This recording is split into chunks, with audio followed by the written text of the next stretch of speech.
It's week 7 in the National Football League, and here's who I'm sitting and starting in my fantasy lineups. At quarterback, I'm going with the #1 ranked pass offense in the NFL, the Los Angeles Rams, and Jared Goff. Going up against the San Francisco 49ers, they're a team that has allowed 14 touchdown passes and has only 1 interception.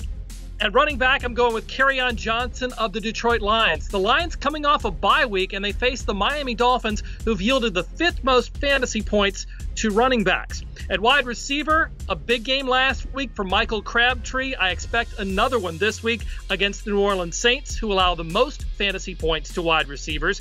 And at tight end, David Njoku of the Cleveland Browns scored his first touchdown last week. He's had back-to-back games of double-digit targets from Baker Mayfield, and he goes up against the porous Tampa Bay Buccaneers defense.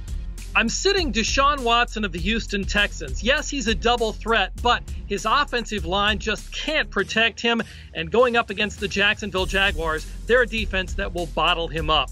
At running back, I'm worried about Sony Michelle of the New England Patriots. He had a great game last week, but he's dealing with a knee injury, and the Chicago Bears are the only team in the NFL that has yet to allow a rushing touchdown. At wide receiver, Jermaine Kearse of the Jets had a great game last week, 9 catches, 94 yards.